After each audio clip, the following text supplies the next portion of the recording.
అయ్యా నిన్న ఏంటి మాట్లాడుకున్నాం? మంచి అట్లా మాట్లాడుకోవాలి. కుశలంగా అనుకున్నావా? నిన్న ముఖ్యమంత్రి చంద్రబాబు నాయుడు గారు అసెంబ్లీలో మాట్లాడింది ఇవాళ అన్ని పేపర్లో హెడ్లైన్స్లో వచ్చింది. ఆయన పవన్ కళ్యాణ్ని ఒక ప్రశ్న వేశాడు. ఆయన ఏమన్నా కలలు కంటున్నావా పోలవరం గురించి అని. నిజానికి ఈ సబ్జెక్టు మాకు ఫ్యాక్ట్ ఫైండింగ్ కమిటీలోనే చర్చకు వచ్చింది. అయితే ఫ్యాక్ట్ ఫైండింగ్ కమిటీ ఎజెండాలో దానికోసం నిర్దేశించబడినటువంటి అంశాలలో ఇది లేకపోవటం వల్ల దాని మీద ఊరికే మేము చర్చించుకున్నాం తప్ప దేన్ని బేస్ చేసి చర్చించుకున్నామంటే నేను అడిగిన తర్వాత పవన్ కళ్యాణ్ కూడా శ్వేతపత్రం ఇవ్వండి అని అడిగిన తర్వాత 2018 జనవరి నెలలో గవర్నమెంట్ వెబ్సైట్లో పోలవరంకి సంబంధించినటువంటి కాగితాలన్నీ కూడా అందులో పెట్టారు. చంద్రబాబు నాయుడు గారు అక్టోబర్లోనే చెప్పారు అన్నీ చూసుకోండి ఉన్నాయి అక్కడని, కానీ జనవరిలో పెట్టారు. ఆ జనవరిలో పెట్టినటువంటి ఆ కాగితాల మీదే మా ఫ్యాక్ట్ ఫైండింగ్ కమిటీలో చర్చ జరిగింది.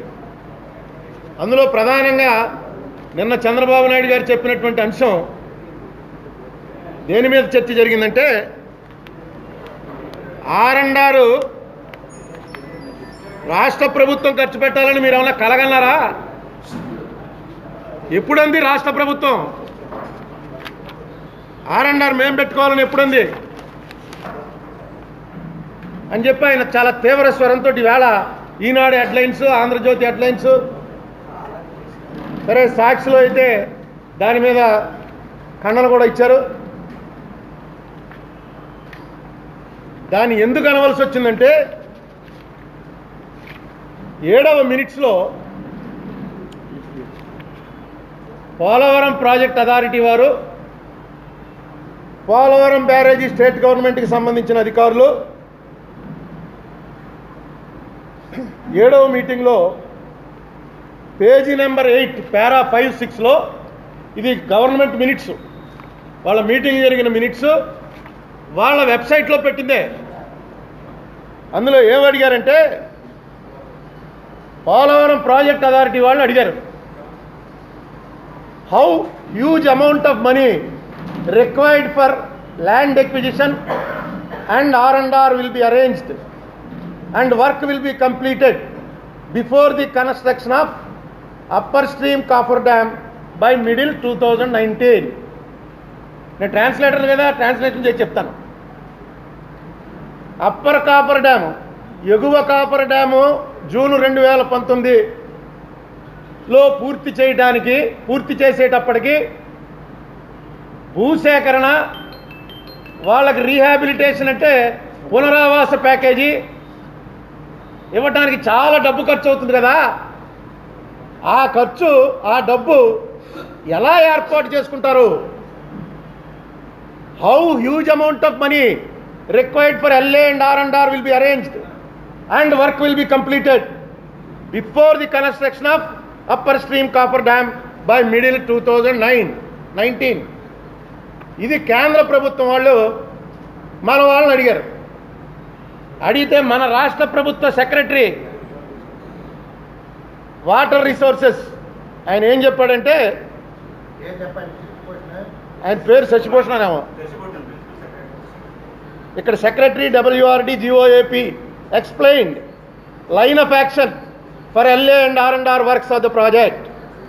He stated that in the first phase all LA and R&R cases for the submergence area below 41.5 meters will be handled, and thereafter LA and R&R issues up to FRL, full reservoir level anamata, up to FRL will be taken up in the second phase. మొట్టమొదట 41.5 మీటర్ల వరకు కట్టినప్పుడు ఎవరెవరైతే మునిగిపోతారో వాళ్ళ కోసం ఏర్పాటు చేసుకుంటాం. తర్వాత ఫుల్ రిజర్వాయర్ లెవెల్కి వచ్చేటప్పటికి సెకండ్ ఫేజ్లో అప్పటికి అదే ఏర్పాటు చేసుకుంటాం. ఇది మన రాష్ట్ర ప్రభుత్వం వాళ్ళు కేంద్ర ప్రభుత్వానికి ఇచ్చినటువంటి సమాధానం. దీన్ని బట్టి ఏమనుకోవాలండి? ఈ ప్రశ్న రాష్ట్ర ప్రభుత్వం వేయాలి. జూన్ 2019 పూర్తి అవ్వబోతోంది. ల్యాండ్ ఎక్విజిషన్ R&Rకి డబ్బులేవి ఇంకా అరేంజ్ చేయలేదు అని వీళ్ళు అడిగితే వాళ్ళు ఫస్ట్ ఫేజ్ కదా, ఫస్ట్ ఫేజ్ కావాల్సింది ఇచ్చేస్తాం, తర్వాత ఎఫ్ఆర్ఎల్లో సెకండ్ ఫేజ్ చూసుకుందామని వాళ్ళు చెప్పాలి. కేంద్ర ప్రభుత్వం వాళ్ళు రాష్ట్రాన్ని అడగటం ఏంటి? రాష్ట్రం వాళ్ళు మేము చూసుకుంటున్నామని ఏదో అరేంజ్ చేసుకుంటున్నామని వీళ్ళు చెప్పడం ఏంటి? మొత్తం ఖర్చు అంతా కూడా కేంద్రమే భరించాలి అని చెప్పి యాక్ట్లో పెట్టినటువంటి విషయం ఏమిటి అవస్థ? అసలు ఏం జరుగుతోంది? పోలవరం ఎవరు కట్టబోతున్నారు? పేమెంట్లు ఎవరు ఇవ్వబోతున్నారు? మీ మినిట్స్ చూసి చెప్తే కలగన్నావా అంటారు. అసెంబ్లీలో సాక్షాత్తు అసెంబ్లీలో కలగన్నాడా అని చెప్పి అడుగుతున్నారు. కలగాదండి బాబు, మీ ఇవి తప్పు అయితే రెడీ చేయండి. అందుకే నేను నోటీస్ ఇచ్చాను చీఫ్ ఇంజనీర్కి, శశిభూషణ్ కుమార్ ప్రిన్సిపల్ సెక్రటరీకి. ఏమనంటే మీ 7 మినిట్స్లోవి చూస్తే రాష్ట్ర ప్రభుత్వం చెప్తున్న దానికి పూర్తి భిన్నంగా మీరు వ్యవహరించారు. మీకు రాష్ట్ర ప్రభుత్వ అనుమతితోటి వ్యవహరించారా, లేకపోతే రాష్ట్ర విలువలని కూడా అమ్మేసేటువంటి ఉద్దేశంతో చేశారా? చంద్రబాబు నాయుడు గారు చెప్తుందే కరెక్ట్ అయితే వీళ్ళిద్దరూ కలిసి రాష్ట్రం మొత్తం నాశనం చేసినట్లు లెక్క. అధికారులు అయ్యిండి వీళ్ళకేం పట్టింది, వీళ్ళకేం కావాలి? అదే అడిగాను నేను. 7 మినిట్స్లో తీసి ఒక కాగితం పెట్టి ఒక మెయిల్ పంపించాను. ఈ మెయిల్ మీదే మొన్న ఉమామహేశ్వరరావు గారు మంత్రి గారు అంటున్నారు, అరుణ్ కుమార్ మెయిల్స్ పంపించి అధికారులను బెదిరించే ప్రయత్నం చేస్తున్నాడని. అధికారులకు బెదిరింపే ఉంటుందండి. అధికారులకి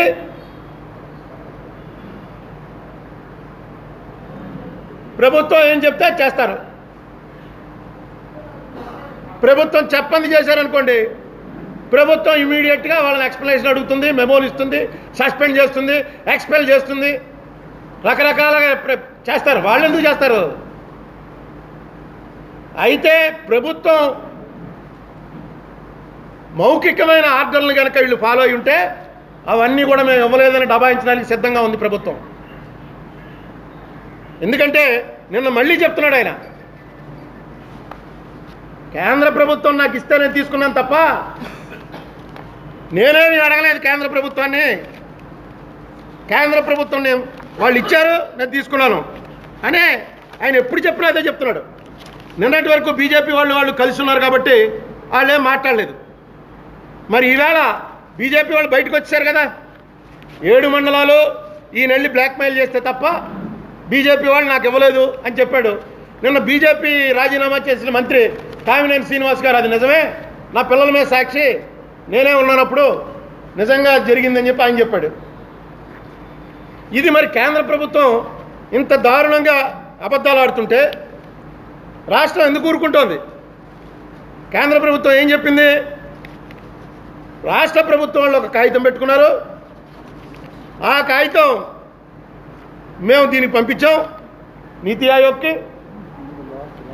నీతి ఆయోగ్ వాళ్ళు దాని మీద బాగా తర్జన భర్జనలు జరిపి నిజమే ఇది రాష్ట్ర ప్రభుత్వం చేస్తేనే బాగుంటుంది, చాలా ఫాస్ట్గా చేస్తానన్నటువంటి రాష్ట్ర ప్రభుత్వ అభ్యర్థనని మన్నించి రాష్ట్ర ప్రభుత్వానికి ఇస్తేనే బాగుంటుంది అని వాళ్ళు రికమెండ్ చేశారు.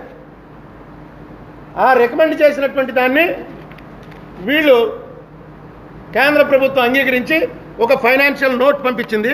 ఆ నోట్ ప్రకారం వాళ్ళు తీసుకున్నారు. ఇది క్లియర్గా వాళ్ళు పంపించినటువంటి డాక్యుమెంట్లో ఉంది.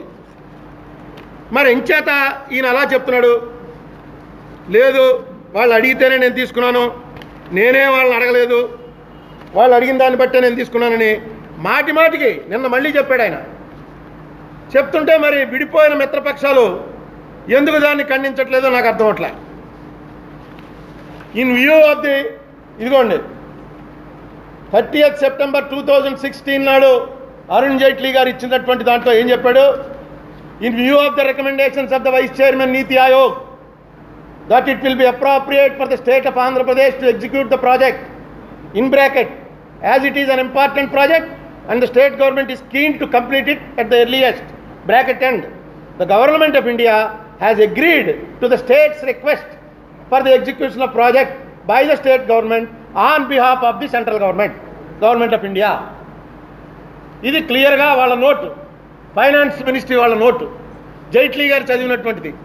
వీళ్ళు అడిగితే నీతి ఆయోగ్ పంపిస్తే నీతి ఆయోగ్ రికమెండ్ చేస్తే మేము వీళ్ళ అభ్యర్థనని అంగీకరిస్తున్నాం అని చెప్పి ఇంత క్లియర్గా రాస్తే ఈయన రోజు చెప్తూ ఉంటాడు వాళ్ళే నన్ను చేయమన్నారు, నేనేం అడగలేదు.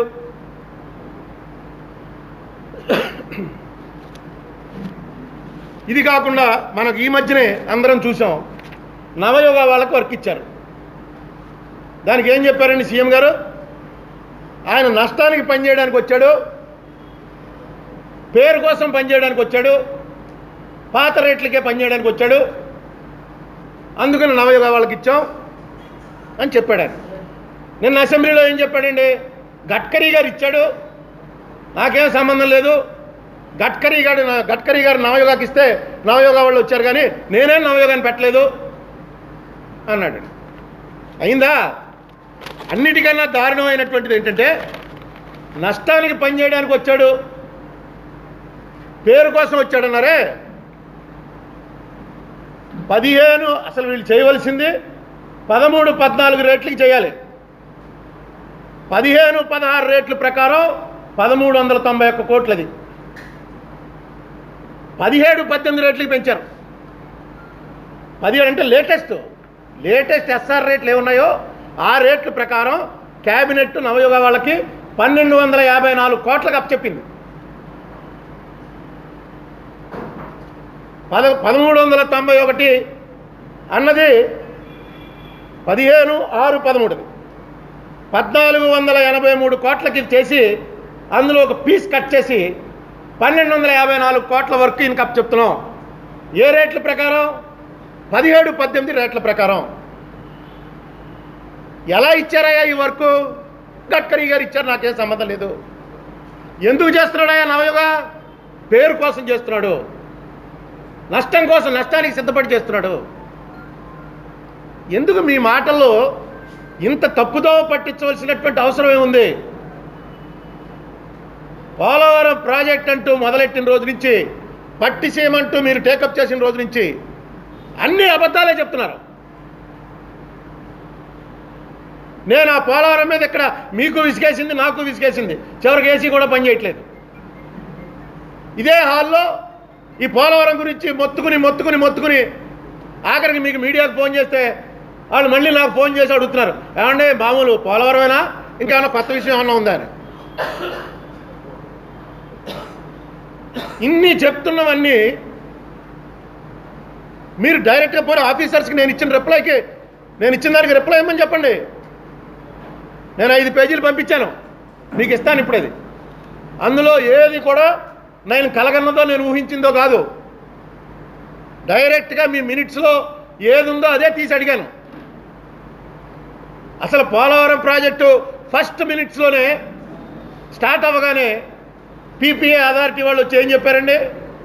ఇది మామూలు ప్రాజెక్టు కాదు, ఈ దేశంలోనే ఇలాంటి ప్రాజెక్ట్ లేదు, ఇది ఫస్ట్ టైము, 100% కేంద్రం భరించాలి, వెంటనే మీకున్నటువంటి ఆస్తులు, అప్పులు, ప్రాపర్టీసు మొత్తం అన్నీ కూడా మా పీపీఏకి హ్యాండ్ ఓవర్ చేయండి, ఇది పీపీఏ బాధ్యత, పోలవరం ప్రాజెక్ట్ అథారిటీ అన్నది అందుకోసమే నియమించబడింది అని ఫస్ట్ మీటింగ్లోనే చెప్తే, ఇదిగోండి 10 డేస్లో ఇస్తాం, 15 డేస్ ఆగండి అంటూ 2016 సెప్టెంబర్లో ఆయన స్టేట్మెంట్ ఇచ్చే వరకు దీన్ని లాక్కుంటూ వచ్చారు. తర్వాత ఏమయ్యా మేము ఎంత డబ్బు ఇవ్వాలి, ఎంత ఖర్చు పెడుతున్నాం, ఏంటి మీ ప్లాను ఇవ్వండి అని అడిగితే 10 రోజుల్లో ఇస్తాం అని చెప్పిన వాళ్ళు 2 ఏళ్ళైనా ఇవ్వాల. మీరు పని చేయండి మేము డబ్బులు ఇస్తామని వాళ్ళంటే, అబ్బాయి అలా కాదండి, యాక్సిలరేటెడ్ ఇరిగేషన్ బెనిఫిట్ ప్రోగ్రామ్ ఉంటుంది కదా, దాని ప్రకారం 90% బ్యాంకులో వేసేయండి, మేము ఎప్పుడు ఖర్చు పెడితే అప్పుడు తీసుకుంటూ ఉంటాం. లేదని చెప్పాడు వాడు, అదే చెప్తున్నాను నేను. వాడు పీపీఏ వాడు డైరెక్ట్గా ఉన్నాడంటే ఇది ఏఏబీపీ కింద రాదు, ఇదే మాట. వీళ్ళు అడిగారు ఏఏబీపీ కింద పెట్టేయండి అని, వీళ్ళు నేషనల్ ప్రాజెక్టుని చంపేద్దామని చూశారు. అదే నేను అడుగుతున్నాను, ఈ అధికారులు సొంతంగా పైచ్యం ఇది గవర్నమెంట్ చెప్పిందా మీకు?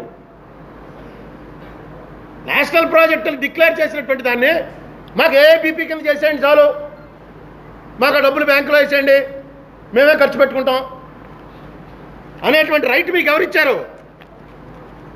అది మీ సొంతమా లేకపోతే గవర్నమెంట్ చేసిందా? గవర్నమెంట్ మీకు ఆదేశాలు ఇచ్చిందా? పవర్ ప్రాజెక్ట్ మేమే చేసుకుంటామని అడిగారు వీళ్ళు. మొత్తం మనం ఏమనుకుంటున్నాం, అవేం మేము చేయమంది కేంద్ర ప్రభుత్వం, ఓన్లీ ఇరిగేషన్ లెవెల్కే చేస్తూ ఉంది. 2014 నాటికి ఎంత వర్క్ అయితే మిగిలిపోయిందో అదే వర్క్ చేస్తాం, అదే రేట్లకు అంది అని మనం అనుకుంటున్నాం. కానీ వీళ్ళు సెకండ్ మినిట్స్లోనే పవర్ ప్రాజెక్ట్ మాకు ఇచ్చేయండి అన్నారు. అంటే కేంద్రం ఏముంది, పవర్ ప్రాజెక్టే కాకుండా ఇంకా ఏమేం చేస్తారో మీరు అవన్నీ కూడా మాకు లిస్ట్ ఇవ్వండి. అప్పుడు ఇంకా రాష్ట్ర ప్రభుత్వం తీసేసుకోవాలా? వాళ్ళకేం పోయింది, మీరు ఏం చేసుకుంటా ఉంటే చెప్పండి, అన్నీ మీకే ఇచ్చేస్తాం. అది ఇవ్వడానికి మళ్ళీ సంవత్సరంన్నర పట్టింది. ఇప్పుడు మొత్తం రాష్ట్ర ప్రయోజనాలకు విరుద్ధంగా అలా చేయడానికి వెనక ఈ ప్రాజెక్టు వాళ్ళు కంప్లీట్ చేయాలని అపనమ్మకమా వాళ్ళతో ఉంటుంది, లేకపోతే ఈ చేయడం వల్ల ఏమైనా ఉందా? మీ ఉద్దేశం చెప్పండి, రోజు చెప్పేదే. నా ఉద్దేశం ఇదే, రోజు చెప్పేదే. కానీ రోజు నేను చెప్తున్నాను, ఇవాళ వాళ్ళు చెప్పారు. నేను రోజు ఇదే చెప్తున్నాను, నేనే చెప్పానుగా. చెప్పి నాకు చిరాకేసింది, విని మీకు చిరాకేసింది. కానీ ఈవేళ వచ్చిందంటే వాళ్ళ మినిట్స్లో ఇవి, నేను చెప్పినవన్నీ మినిట్స్లో ఉన్నాయి. నేను చేసిన ఆరోపణల నుంచి కొంచెం డీవియేషన్ కూడా లేదు, అన్నీ అదే జరిగాయి. దీనికి ఎవరు బాధ్యత వహించాలి? ప్రభుత్వం బాధ్యత వహించాలా? ప్రభుత్వ అధికారులు బాధ్యత వహించాలా? ఇప్పుడు మీరు రోజు ఇది చాలా అక్కడానికి నడుస్తుంది, అన్న టైం కావాలి. 2016 వరకు అసలు లేదండి, పట్టిసీమ వచ్చే వరకు అసలు మొదలే పెట్టలా. మీరు చెప్పినప్పుడు మీ ఫ్యాక్ట్ ఫైండింగ్ కమిటీలో మెంబర్ జయప్రకాష్ నారాయణ గారు వెళ్ళొచ్చి చాలా బాగా జరుగుతుందని చెప్పారు. నన్నేం చేయమంటావు? కానీ మిమ్మల్ని ఏం చేయమంటలేదు. అవును, చాలా. ఆయనేంటి సిపిఐ నారాయణ కూడా వెళ్ళి చెప్పొచ్చాడు. ఇక్కడ ఎలా ఉంటుందంటే శల్యుడిని దుర్యోధనుడి క్యాచ్ చేశాడు. శల్యుడు యాక్చువల్గా పాండవుల బంధువు, వాళ్ళకి అసలు కౌరవులు ఎవరో కూడా తెలియదు. అయ్యో మా పాండవులకి యుద్ధం వచ్చిందా అని చెప్పి ఆ దేశం నుంచి బయలుదేరి పెద్ద జనం అది వేసుకుని వస్తుంటే దారిలో దుర్యోధనుడి క్యాచ్ చేశాడు. క్యాచ్ చేసి మొత్తం వెళ్ళగానే 2 సార్లు మ్యాప్ అంతా చూపించి టీలు ఇచ్చి బిస్కెట్లు ఇచ్చి చచ్చిపోతున్నామండి, ఇక్కడ చూడండి ఎంత పెద్ద ప్రాజెక్టు, ఆ గోదావరి వచ్చిందంటే ఇక్కడ వరకు వచ్చేస్తుందండి, పని చేయడానికి మనుషులు దొరకరండి, ఇలాంటి ప్రాజెక్టు ప్రపంచంలో ఎక్కడా లేదండి, ఇలాగ అన్నీ చెప్పేటప్పటికి శల్యుడు జై దుర్యోధన అంటే దుర్యోధన పార్టీలో చేరిపోయాడు. మనం శల్యుడిని ఏం తప్పు పట్టలేం, ఎందుకంటే అది బాపు సినిమాల్లో పెడుతుంటారు, కొట్టుతుంటే మమ్మల్ని చొక్క కుట్లు ఇడిపోయేలాగా ఆకాశంలోకి ఎత్తేస్తారు. కాబట్టి మీరే చెప్పండి సార్, అసలు వీళ్ళకి ఏం తెలుసు చెప్పడానికి? మీరే చెప్పండి సార్. ఆ ప్రాజెక్ట్ అని పైనుంచి చూపిస్తారనమాట. చూపిస్తే అక్కడ రెండు టెప్పర్లు 5 మనుషులు పనిచేస్తుంటారు. మన ఇంట్లో స్లాబ్ వేస్తుంటేనే 50 మంది 60 మంది ఉంటారు. దగ్గుబాటి వెంకటేశ్వరరావు నేను వెళ్ళినప్పుడు అంతే, ఆయన చూపించి చెప్తుంటే పక్కనే ఉన్నాను కాబట్టి చెప్పాను, ఒకసారి అక్కడ లెక్కెట్టండి సార్ ఎంతమంది ఉన్నారు అని. మీరు లెక్కెట్టారా? నేను లెక్కెట్టాను అన్నానండి.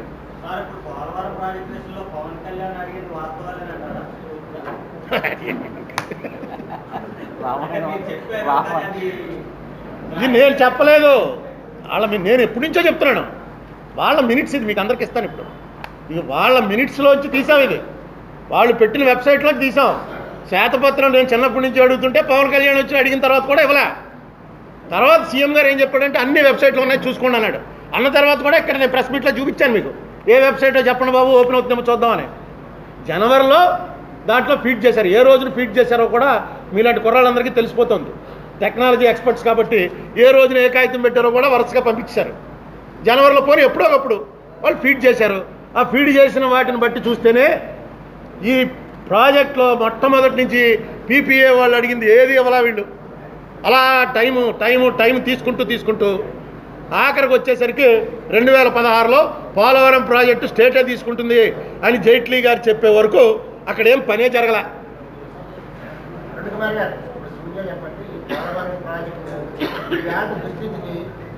ఉభయలు బాధ్యులేనా నాకు చంద్రబాబు నాయుడు అప్పుడు లేకపోతే మోడీ ఒక్కడే బాధ్యులే? ఏమండి 4 రోజుల క్రితం వరకు ఎన్డీఏ ప్రభుత్వమే అక్కడ పరిపాలించింది, ఇక్కడ పరిపాలించింది. ఎన్డీఏ అంటే బీజేపీ ప్లస్ టీడీపీ. నీదా బాధ్యత నాదా బాధ్యత అనడానికి ఎలా కుదురుతుంది? ఇప్పుడు ఇదిగో గవర్నమెంట్ చెప్పిన దానికి, అసెంబ్లీలో చంద్రబాబు నాయుడు గారు చెప్పిన దానికి, మీటింగ్లో ఈ సెక్రటరీ చెప్పిన దానికి తేడా వచ్చింది కాబట్టి మనం క్వశ్చన్ చేస్తున్నాం ఎవరిది రైట్ అని. వేళ ఎన్డీఏ వాళ్ళు, కేంద్ర ప్రభుత్వం వాళ్ళు ఈయన వెళ్ళి పూనాలో కలిశాడు, నాగ్పూర్లో కలిశాడు, వాళ్ళు ఏం మాట్లాడుకున్నారు అన్నది వీళ్ళు వచ్చి బయటికి చెప్పిందే తప్ప కేంద్ర ప్రభుత్వం తరఫున ఎవరు చెప్పలే. మినిట్స్లో ఏమయ్యాయి అన్నది కూడా కేంద్ర ప్రభుత్వం తరఫున బీజేపీ పార్టీ వాళ్ళు ఎవరు చెప్పలే. వారం వారం పోలవరం ఎన్నిసార్లు చంద్రబాబు నాయుడు గారు వెళ్ళారో ఆయన పదే పదే పదే చెప్తూనే ఉంటాడు. మనకి 7 మీటింగ్లు అయ్యాయి.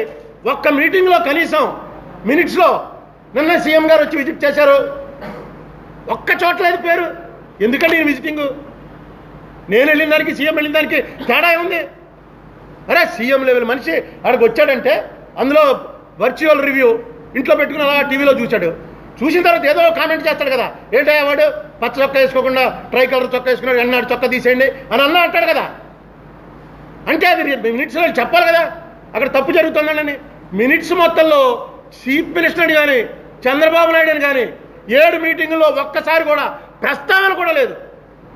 ఎందుకండి నేను ఇంత శ్రమ, నేను కష్టపడుతున్నాను, రోజుకి 26 గంటలు పనిచేస్తున్నాను, నాకు వాచి ఉంగరాలు లేవు, నేను అన్నం కూడా తిన్నాను, ఇవన్నీ ఎందుకో? మీరు అక్కడ చెప్పింది ఒక్కటి కూడా అక్కడ ఇంప్లిమెంటేషన్ లేదు అంటే మీరేం చెప్పలేదన్నమాట. పీపీఏ వాళ్ళు కూర్చున్న మీటింగ్లో ఎక్కడ ఒక్కసారన్నా 7 మీటింగ్లో ఒక్క ప్రస్తావన రావాలిగా. నిన్నే సీఎం గారు చూశారండి, ఇది తప్పు అన్నారండి, ఇది రెక్టిఫై చేయాలండి అని. ఎందుకు సీఎం గారు చూడటం? ఇంకా పోలవరం ప్రాజెక్టు నిజాయితీగా చేస్తున్నాం, మీకు ఏదైనా డౌట్ ఉంటే రాజమండ్రి కుమార్ గారు, వైజాగ్ శాస్త్రి గారు, శర్మ గారు చెప్పినట్టుగా అవినీతి ఆరోపణలు వస్తాయి కాబట్టి సిబిఐ ఎంక్వైరీగానే నేను రెడీ అని చెప్పారు. అయ్యా ఏ ఎంక్వైరీ చేస్తారో నిజం చెప్పానండి చాలు, నిజం చెప్పానండి చాలు. ఇది నిజమా వాళ్ళది నిజమా చెప్పానండి చాలు. వాళ్ళేమో 100% మేమే చేయాలని వాళ్ళు అంటున్నారు, 90 చాలని వీళ్ళు అంటున్నారు. ఎక్కడైనా విన్నాము మనది? వాళ్ళేమో 10 రూపాయలే ఇస్తాం మేమంటే పై 5 రూపాయలు మేము పెట్టుకుంటాం, కానీ మేమే చేస్తాం మీరు చేయడానికి వీల్లేదు అంటున్నారు. ఇది ఎక్కడైనా విన్నావా? రాష్ట్ర ప్రభుత్వం రూపాయి పెట్టుకున్నా సరే మనం ఎందుకు పెట్టుకోవాలి? ప్రభుత్వం ఏమన్నా చంద్రబాబు నాయుడు గారు హెరిటేజ్లోంచో లేకపోతే కొత్తగా ఆయన చేసిన వ్యాపారాల్లోంచి ఏమైనా తెస్తాడా? మనమే కదా పెట్టుకోవాలి. కేంద్రం పెట్టుకోవాలన్నారు, ఎస్ అని చెప్పి యాక్ట్లో పెట్టారు. తర్వాత ఇప్పుడు కేంద్రాన్ని నువ్వు పెట్టుకోలేదు నన్ను మోసం చేసావు అనడానికి ఆ మినిట్స్ చూసినట్టయితే వాళ్ళు అడుగుతూనే ఉన్నారు, వీళ్ళు ఎవరు. 10 రోజుల టైం ఏమన్నా ఒకసారి అడిగారు, 3 నెలల టైం ఏమన్నా ఒకసారి అడిగారు. ప్రాజెక్ట్ వాళ్ళ చేతుల్లో పెట్టామని జైట్లీ గారు డిక్లేర్ చేసే వరకు వీళ్ళు ఏమీ ఇవ్వలేదు వాళ్ళకి.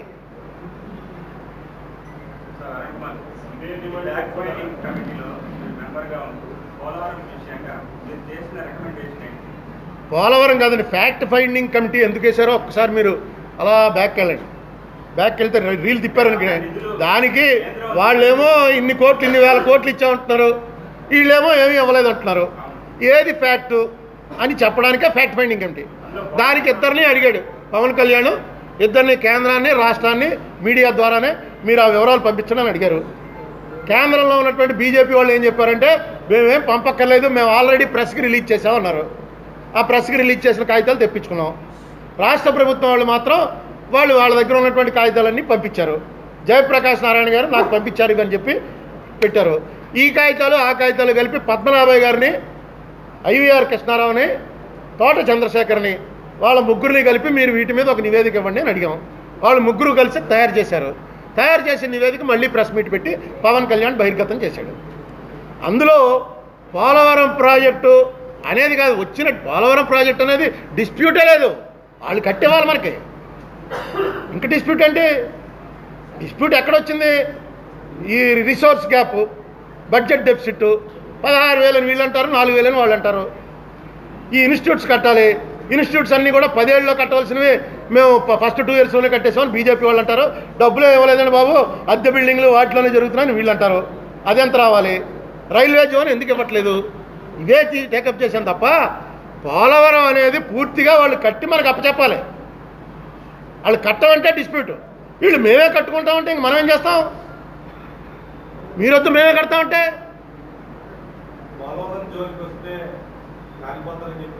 అదే నేను చాలా భయపడుతున్నాను. ఎందుకంటే చంద్రబాబు నాయుడు గారు ఎందుకు దాని జోలికి వెళ్ళాడా అని. ఇది కేంద్రం కట్టవలసిన ప్రాజెక్టు, ఈయన ఎందుకు వెళ్ళాలి దాని జోలికి? కాలిపోతాడేమో ఇందులోనే, నాకు ఇప్పటికీ భయంగా ఉంది. ఎవడు చేయవలసిన పని వాడు చేయాలి. కేంద్రం కట్టి మనకు అప్పచెప్పవలసిన ప్రాజెక్టు ఈవేళ ఎంత పార్లమెంట్లో తుక్కు రేపేద్దరు. 4 ఏళ్ళు ఏం చేసావా పోలవరం నువ్వని మాట్లాడటానికి లేదు. ఎందుకంటే మనమే ప్రాధాయపడి వెనకబడి వెంటబడి మాకియండి ఎక్స్ట్రా డబ్బు కూడా మీరు ఎక్కలేదు, మొత్తం డబ్బు మేమే ఇచ్చుకుంటాం. ఆఖరికి రీహాబిలిటేషన్కి వీళ్ళు సమాధానం చెప్పడం అంటే 33,000 కోట్ల రూపాయలు ఇవ్వాల్సిన రీహాబిలిటేషన్కి కేంద్రం వాళ్ళు అడుగుతుంటే రాష్ట్రం వాళ్ళు సమాధానం చెప్పడమా? ఏం కర్మ కాకపోతే ఏంటండి ఇది? ఏదో ఏర్పాటు చేసుకుంటామండి, ఫస్ట్ ఫేజు సెకండ్ ఫేజు. మనకి ఏంటి సంబంధం? ఏంటంటే అసలు ఈ చిత్తభ్రమే అది ఎవరికన్నది మీరు తేల్చాలి. చిత్తభ్రమ ఐఏఎస్ ఆఫీసరు చీఫ్ ఇంజనీర్కి వచ్చిందా, లేకపోతే చిత్తభ్రమ గడ్కరీ గారికి మోడీ గారికి వచ్చిందా, చంద్రబాబు నాయుడు గారికి ఉమామహేశ్వరరావు గారికి వచ్చిందా, లేదా నాకు మీకు వచ్చిందా? నాకు కంఠశోష ఇక్కడ కూర్చుని ఆవుకథ చెప్పుకుంటున్నాం.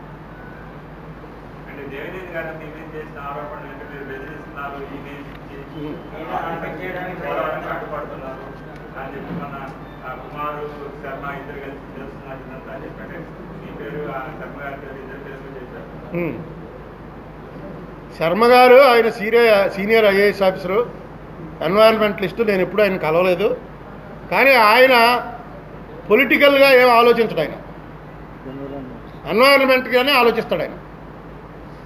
ఆయన లెక్క ప్రకారం అసలు పోలవరం ప్రాజెక్టే అక్కర్లేదు.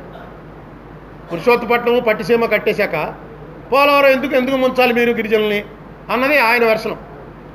అయితే నా వెర్షన్ అది కాదు. పోలవరం ఖచ్చితంగా రావాలి. ఎందుకు రావాలని చెప్తున్నానంటే Polavaram is not confined to Bachawat award. Bachawat award ప్రకారం 80 TMC right canal, 25 TMC left కెనాలే కాదు ఇది. ఇక్కడ ఈ ప్రాజెక్ట్ కానీ కట్టినట్టయితే 1000 టీఎంసీ వాడుకోవచ్చు మనం. ఎందుకంటే అడిగేవాళ్ళు లేడు, ఇంకా పోయేది సముద్రంలోకే. అందుకని మొట్టమొదటి నుంచి పోలవరం వస్తే మంచిది. పోలవరం అక్కడ రిజర్వాయర్ రావాలి. ఇప్పుడు లిఫ్ట్ ఇరిగేషన్కి పోలవరంకి ఉన్న తేడా ఏంటంటే లిఫ్ట్ ఇరిగేషన్లో రిజర్వాయర్లు ఉండవు, పోలవరంలో రిజర్వాయర్ ఉంటుంది. రిజర్వాయర్ ఉంటే వేసంకాలంలో కూడా వాటర్ ముందు స్టోర్ చేసుకున్న వాటర్ మనం వాడుకోవచ్చు. ఎప్పుడు వాటర్ వస్తే అప్పుడు స్టోర్ చేసుకుంటూ ఉంటాం, అవసరం వచ్చినప్పుడు వాడుకుంటూ ఉంటాం. కుళాయిలు రేపు కట్టేస్తున్నామంటే డ్రమ్ములు ఎలా పెట్టుకుంటామో ఇంట్లో, అలాంటిది రిజర్వాయర్. కుళాయిలు ఉన్నంతసేపు బాగానే ఉంటుంది, కుళాయిలు కట్టేసినప్పుడే తెలుస్తుంది. మనకు ప్రతి ఏడు తెలుసు కాబట్టి రిజర్వాయర్ కావాలన్న కోరిక 1940 నుంచి కాటన్ దొర టైం నుంచి ఉంది. ఎన్వైరన్మెంటలిస్టుల ప్రకారం అనుకున్న వాటర్ వచ్చేసిన తర్వాత ఇంకెందుకు కట్టాలి పోలవరం, ఎందుకు ఇంతమందిని ముంచాలి, ఇన్ని వేల కోట్లు ఎందుకు ఖర్చు పెట్టాలన్నది ఆయన థియరీ. కానీ ఆయన కూడా కరప్షన్ ఎలిగేషన్స్ చేశాడు, ఆయన కూడా దుర్వినియోగం అవుతుందని చేశాడు. నేను చేసింది ఇంతకాలం నాకు వచ్చినటువంటి ఫ్యాక్చువల్ రిపోర్ట్స్ ఎవరైతే కింద నుంచి రిపోర్ట్లు తెస్తారో ఆ రిపోర్ట్లు దేశాయ్ గారిది అక్కడే ఊరు కాబట్టి దేశాయ్ గారికి వాళ్ళ బాగా తెలుసున్న ఫ్రెండ్స్ బంధువులు అందరూ అక్కడ ఉన్నారు, వాళ్ళు పంపించే వివరాలను బట్టి ఆయన ఇస్తున్నది నేను చెప్తున్నాను. ఇవాళ అవన్నీ కూడా మినిట్స్లో కరెక్ట్ అని చెప్పొచ్చాయి. మనం ఓలే కర్ణాకర్ణిగా వచ్చిన వార్తల మీద నేను మాట్లాడినవి అన్నీ కరెక్ట్, ఇదే జరిగింది. మరి ఇంకెంత అన్యాయం ఏంటి?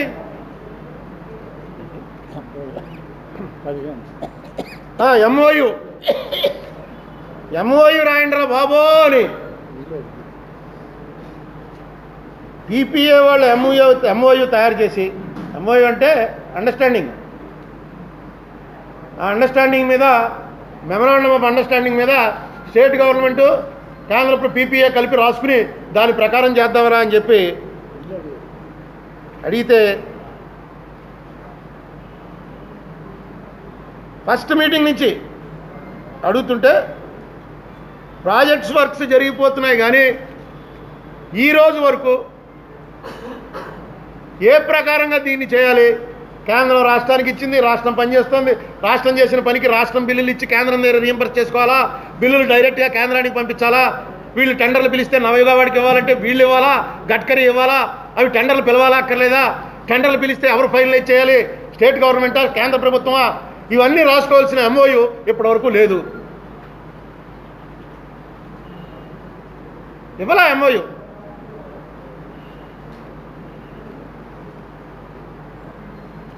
ఫస్ట్ మీటింగ్ నుంచి అడుగుతున్నారు, రండి ఎంఓయూ రాసుకుందామని. ఇప్పటివరకు అవ్వలా. అందుకే వాళ్ళకి చెప్పాను, I therefore call on you to immediately clarify the above issues raised by me in public interest within 7 days of receipt of this notice, failing which it will be construed that you have nothing to offer in support of your actions, and both of you agree that you both are jointly and severally responsible for the delay caused in execution of the project and huge cost escalation burden on the state with your intentional and deliberate non-cooperation with Polavaram project authorities without the sanction of the state cabinet, and thus I will be left with no option except to approach appropriate forum for redressal of my grievance, including filing a public interest litigation before an appropriate court, holding you alone responsible for cause and consequences thereof. ఇంతకాలం ప్రభుత్వం మీద, Telugu Desam party మీద బురద జల్లుతున్నాడు అంటున్నారు. ఇగో ఇప్పుడు వీళ్ళ అధికారులే కనుక ఇది చేశారు, ప్రభుత్వం శాంక్షన్ లేదు అని వస్తే వాళ్ళ మీద వెళ్తాం. వాళ్ళని బ్లాక్మెయిల్ చేస్తున్నానంటారండి. వాళ్ళు రాసినటువంటి ఏవైతే మినిట్స్ రికార్డ్ అయ్యో దాని మీదే మాట్లాడుతున్నాం. అసలు చంద్రబాబు నాయుడు గారు ఇంత డెలిబరేట్గా అసెంబ్లీలో అలా చెప్పేస్తారు కలగంటున్నావా అని నాకు అర్థం అవ్వలే. దీని నుంచి మీలో ఏ ఒక్కడికైనా, ఎందుకంటే ఇక్కడ కొంతమంది చంద్రబాబు నాయుడు గారి అంటే ఇష్టం ఉన్న వాళ్ళు ఉంటారు, కొంతమంది ఇష్టం లేని వాళ్ళు ఉంటారు. ఏ ఒక్కడికైనా డబ్బులు ఎక్కడ చూసుకుంటావా అని కేంద్రం అడిగితే ఫస్ట్ పేజ్లో అంత అవసరం ఉండదండి, ఏదో సర్దుకుంటాం, సెకండ్ పేజ్లో మిగతాది ఇస్తామని అంటే ఎవరు పెట్టుకుంటున్నట్టు ఒకసారి చెప్పండి. ఎవరన్నా ఆ ఖర్చు ఎవరు పెట్టుకున్నట్టు మనకు అర్థమవుతుంది. డబ్బులు ఎక్కడ చూసుకున్నామని వాళ్ళు అడుగుతారా? మన్ని వీళ్ళు అడగాలి. ఏమా పని చేసేస్తున్నావు, 19 జూన్ అంటున్నావు, డబ్బులు ఇవి తొందరగాను ఎక్కడ చేయమంటావు? వాళ్ళకి ఇవ్వాలి కదా.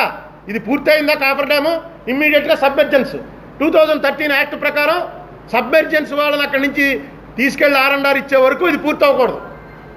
పూర్వం అయితే కట్టేసి దాని తర్వాత ఎప్పుడో ఇంకా నర్మదా మీద కట్టినవి అవి ఇప్పుడు కూడా అవుతున్నాయట. అందుకే 2013 యాక్ట్ తీసుకొచ్చారు. ఆ యాక్ట్ ప్రకారం ఖాళీ చేయించాలంటే ఆయన ఫుల్గా సాటిస్ఫై చేసి పంపించిన తర్వాతే నువ్వు డ్యామ్ అయినా కట్టుకో, ఏమైనా కట్టుకో. వీళ్ళు వాళ్ళని అడగటం ఏంటి?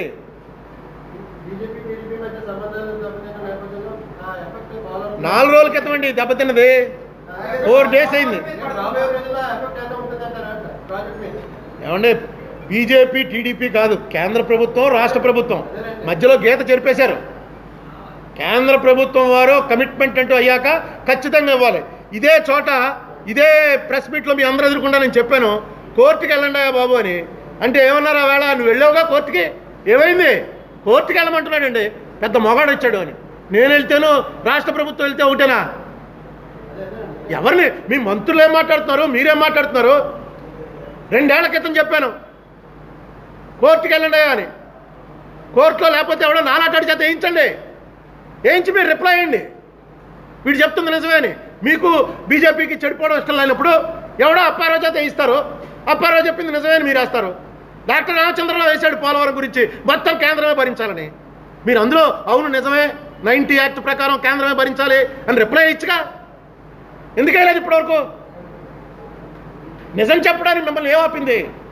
కోర్టుకి వెళ్ళి ఆపేస్తున్నాడు. ఇప్పటి వరకు పోలవరం మీద 2005లో రాజశేఖర రెడ్డి మొదలెట్టినప్పటి నుంచి ఒక్క స్టే వచ్చిందా?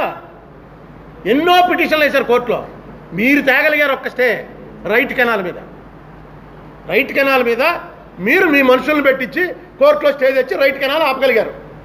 అందుకే మీరు అధికారంలోకి రాగానే పట్టిసీమ కడుతూ ఎవరెవరైతే కోర్టు స్టేలో ఉన్నారో వాళ్ళందరినీ పిలిచి ఎవరికి ఎంతెంత ఇవ్వాలో దానికి డబుల్ అమౌంట్ ఇచ్చేసి క్లియర్ చేశారు అవుట్ సైడ్ ద కోర్టు.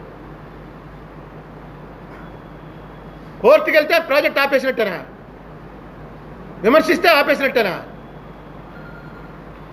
ఇప్పుడు చంద్రబాబు నాయుడు గారిని అందరూ సపోర్ట్ చేసి జైలు కొట్టాలట. నన్ను వ్యతిరేకిస్తే రాష్ట్రాన్ని వ్యతిరేకించినట్టే అంటున్నాడు ఆయన. డైరెక్ట్గా ఫ్లోర్ ఆఫ్ ది హౌస్ నన్ను బలం చేసిన వెనకాల నిలబడాలి. నిన్నేమో ఏముంది అది ఎవరికి కావాలి అదో ప్రాజెక్ట్ ఏదో కేటగిరీ స్టేటస్ ఏముంది అందులో అన్న మనిషి ఈవేళ సడన్గా ఎస్ నాకు కావాలంటే అందరూ జై జై అంటూ ఆ రోజు జై జై కొట్టాలి వద్దు స్టేటస్ అని, ఈరోజు జై జై కొట్టాలి కావాలి స్టేటస్ అని. ఏంటి ఏం మాట్లాడుతున్నారు? ఏంటి మీ ఆలోచన ఏంటి అసలు? ఒక్క వివరణ ఇవ్వండి. ఎందుకు ఈ ఆలోచనలు వస్తున్నాయి మీకు?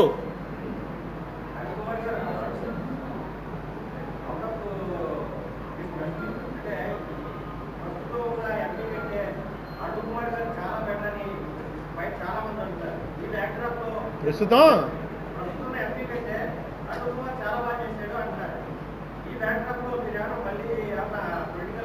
ఏం లేదు, నాకు ప్రస్తుతం ఎంపీ మీద ఏం ఎలిగేషన్ లేదు. నేనేమంత నాకన్నా నా ముందు ఎంపీలు బాగానే చేశారు. ఆ విషయంలో నేనేం పెద్ద గొప్పవాడిని మిగతా వాళ్ళతో వీళ్ళకి ఏముంటుందండి చేయటానికి? అసలు ఏం చేయటానికి? నేను ఉన్నప్పుడైతే ఎంపీ అక్కడ 200 కోట్ల చిల్లర తీసుకొచ్చి ఆ బ్రిడ్జి కట్టించగలిగాం. ఉన్నాయి డబ్బులు. రాజశేఖర రెడ్డి ఉన్నాడు, మనం ఏం చెప్తే దాని మీద సంతకం పెట్టేవాడు. తేగలిగాం. అది నన్న యూనివర్సిటీకి శంకుస్థాపన చేయించగలిగాం. మొత్తం రాష్ట్రంలో ఎక్కడ లేనట్టుగా 6 ఫుట్ ఓవర్ ఇవి ఉంటాయి కదా, ఏమంటారు ఆర్ఓబీలు, 6 ఆర్ఓబీలు వచ్చాయి మన కాన్స్టిట్యున్సీలో. 6 ఆర్ఓబీల్లో స్టేట్ గవర్నమెంట్ షేర్ ఉంటుంది. ఎయిర్పోర్ట్ అయితే అసలు పూర్తిగా అది మీకు సుబ్రహ్మణ్య మైదానంలో వేసి చూపించాను. యాక్సిడెంటల్గా జరిగిన కమిట్మెంట్ చేయించాం ఆ మినిస్టర్ పటేల్ చేత, ప్రఫుల్ పటేల్ చేత హౌస్లో కమిట్ చేయించాం. ఎయిర్పోర్ట్ వచ్చింది. 4th బ్రిడ్జ్ ఫస్టే చెప్పాను కదా. రైల్వే స్టేషన్ దానికోసం అక్కడ ఎస్కలేటర్ పెట్టడానికి ఈస్ట్ సైడ్ రైల్వే స్టేషన్కి అది మరి నా టైంలోనే జరిగింది. నేనే వెళ్ళి లల్లు యాదవ్ని కలిశాను. ఉన్నా ఆ రోజున ఈవేళ మరి ఆయనకి సపోర్ట్ లేకపోయి ఉండొచ్చు. నెక్స్ట్ ఎంపీ ల్యాడ్స్ ఖర్చు పెట్టిన దాంట్లో ఇండియా మొత్తంలో 3rd ప్లేస్లోకి వచ్చాము. ఇంత పెర్ఫెక్ట్గా ఎంపీ ల్యాడ్స్ ఖర్చు పెట్టిన ఎంపీ ఇండియా మొత్తంలో 10 మందిని వాళ్ళు తీశారు. ఎవడో తీసింది ప్రణబ్ రాయ్ అని చెప్పి ఎవరో ఎన్డీటీవీ అతను ఓ సర్వే చేయించి ఎక్కడెక్కడ ఏ కాన్స్టిట్యున్సీలో ఎలా ఖర్చు పెట్టారని తీస్తే 3rd ప్లేస్లోకి నేను వచ్చాను. ఎంపీ ల్యాడ్స్లో ₹1 ఎవడో నేను తీసుకోపోవడం కాదు, ఎవడో తీసుకోకుండా దాన్ని జాగ్రత్తగా పంపించారు. అది థ్యాంక్స్ టు దేశాయ్ గారు.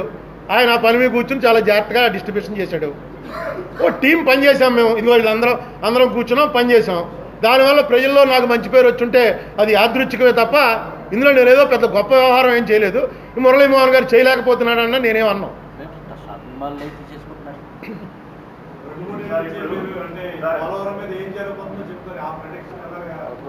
పోలవరం అనేది బ్లేమ్ గేమ్ ఆడతారని చెప్పాను, అది మొదలైంది. కానీ ఇప్పుడు బ్లేమ్ గేమ్ ఏం ఆడతారో ఆఫీసర్లతో ఆడతారో చూడాలి. ఎందుకంటే ఆఫీసర్లు క్లియర్గా నేను చెప్పినవన్నీ మినిట్స్లో రికార్డ్ అయి ఉన్నాయి. ఇప్పుడు ఇంకో విషయం కూడా చెప్పారు మీరు, జరగని పనులకి బిల్లులు చేసుకుంటున్నారు అన్నది అదేనా ఆగిందా ఇంకా కంటిన్యూ అవుతుందా? మళ్ళీ మనకు ఎవడన్నా వచ్చి చెప్తే కదా. ఇప్పుడు నేను ఒక ఆరోపణ చేశానండి, ఆ ఆరోపణకి రా నువ్వు ఎక్కడ చూపించు, బిల్లు ఎక్కడ ఇవ్వలేదో చెప్పు. నేనేమన్నాను? ఉమామహేశ్వరరావు గారు మంత్రి గారు, చీఫ్ ఇంజనీర్ వెంకటేశ్వరరావు గారు, అక్కడ సూపరింటెండెంట్ ఇంజనీరు రమేష్ గారు అలాంటి పెద్ద వాళ్ళు రాక్కలేదు, మీ దగ్గర అటెండర్ని పంపించండి, నేను ఈక్వల్ స్టేటస్గా భావిస్తాను. ఎవరో ఒకరికి ఫైల్స్ ఇచ్చి పంపించండి. కూర్చుని నాకు తెలుసును చెప్పి ఒకవేళ నేను చెప్పింది తప్పు అనుకోండి, తప్పని ఒప్పుకుంటాను. నాకేం కావాలి? నాకేం పొలిటికల్ బెనిఫిట్ లేదు. దానికి కూడా మీరు సిద్ధపడలా. మరి ఏం చేయాలి? ఏం చేయగలం మనం? ప్రెస్ మీట్ పెట్టి మీ దగ్గర నేను బాధపడ్డాం, మీరు కూడా మొహాలు సాడ్ ఫేస్ పెట్టి ఏంట్రా బాబు వీడలా ఏడుస్తుంటాడు 15 రోజులకు ఒకసారని మీరు బాధపడ్డాం. ఏం చేయమంటారు? ఉండండి, ఇది ఒక్కటి ఉంది, ఇంకోటి చెప్పేస్తాను. నాకు ఎలాగ వస్తుంది ఇన్ఫర్మేషన్ అంటే, నిన్న ఆ ప్రాంతానికి చెందినటువంటి ఒక పెద్ద నాయకుడు ఆయన పంపాడు ఒకటి. దాని ప్రకారం ఈ విలేజెస్ పేర్లు, ఏ విలేజ్లో నేను పేర్లు చెప్పను, ఎవడెవడు చేశాడో పేర్లు కూడా రాశాడు ఆయన. అయితే పేర్లు చెప్పను నేను. జీలుగుమల్లి మండలం రాచన్నగూడెం, తాట్టి రామన్నగూడెం గిరిజనులకి 20 కోట్ల రూపాయలు తినేశారు వాళ్ళకి ఇచ్చేటువంటి కాంపన్సేషన్లో. జీలుగుమిల్లి మండలం, రాచన్నగూడెం, తాట్టి రామన్నగూడెం, అంతేనా? 20 కోట్లు డంపింగ్ కోసం అని చెప్పి రైతుల దగ్గర పొలాలు తీసుకున్న దాంట్లో దళారులకి 20 కోట్లు ఇచ్చారు. సరే ఊళ్ళు ఖాళీ చేయడానికి ఏమీ లేకుండానే చేశారని ఆల్రెడీ ఎంక్వైరీ వచ్చింది కదా. వాళ్ళు ఏదో లారీల మీద తీసుకెళ్ళాం అది ఇదంటే ఆ లారీలు గీరీలు అన్నీ కూడా సీజ్ చేసి కలెక్టర్ ఆఫీస్లో ఉన్న లారీల నెంబర్లు వేసారని అది ఆల్రెడీ వచ్చింది. తాడువాయి చల్లవారిగూడెం ఇళ్ల స్థలాలకు తీసుకున్న 1300 ఎకరాల దేవాలయ భూములు, పోరంబూకు భూములు, వీటిని కూడా ప్యాకేజీలో పెట్టి డబ్బు తీసుకుంటున్నారు. అంటే కాంపెన్సేషన్ ఇచ్చినట్టు 1300 ఎకరాలు. వేలేరుపాడు, కుక్కునూరు మండలాల్లో పాత సర్వే నెంబర్లను బట్టి అనర్హులకు కూడా ఇచ్చేశారు. గణపవరం గద్దేవారికి సంబంధించిన పొలాలు రికార్డుల్లో లేకపోయినా సరే సిఆర్డిఏ కమిషనరు వాటిని రికార్డుల్లో పెట్టి డబ్బులు తీసుకున్నారు. దొరమామిడి, బుట్టాయిగూడెం, గణపవరం ప్యాకేజీల నిమిత్తం 4000 గజాలు సిఆర్డిఏ కమిషనర్కి స్థలం అశ్వారావుపేటలో కొనిపెట్టారు.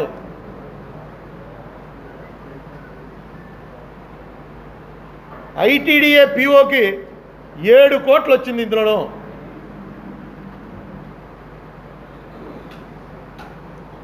కొయ్యలగూడెం, బుట్టాయిగూడెం మండలాల్లో నీరు చెట్టు కార్యక్రమంలో సుమారు 100 కోట్లు తినేశారు.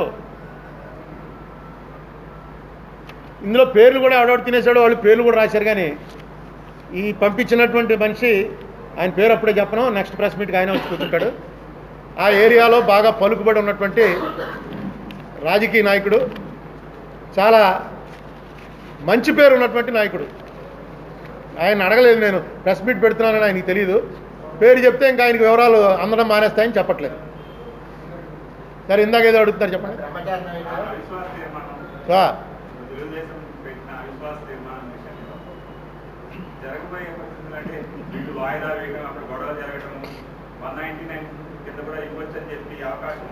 ఇప్పుడు నిజంగా వాళ్ళకి ఫేస్ చేయాలనుకుంటే వెల్లో ఉన్న వాళ్ళందరినీ స్పీకర్ విస్తృతాధికారాలు ఉపయోగించి సస్పెండ్ చేయొచ్చు. మమ్మల్ని అలాగే చేశారు. సస్పెండ్ చేసి ఇమీడియట్గా అసలు సస్పెండ్ చేయకుండానే హెడ్ కౌంట్ తీసుకోవడానికి వెల్లో మనుషులున్నా పర్వాలేదన్నది మీరా కుమార్ గారు ఇచ్చినటువంటి ఆర్డర్. ఏపీ రీఆర్గనైజేషన్ బిల్లు అలాగే పాస్ అయింది. వెల్లో ఫుల్గా జనం ఉన్నారు. అప్పుడు 2 మంత్రులు కూడా ఉన్నారు, కావూరి సాంబశివరావు, చిరంజీవిను.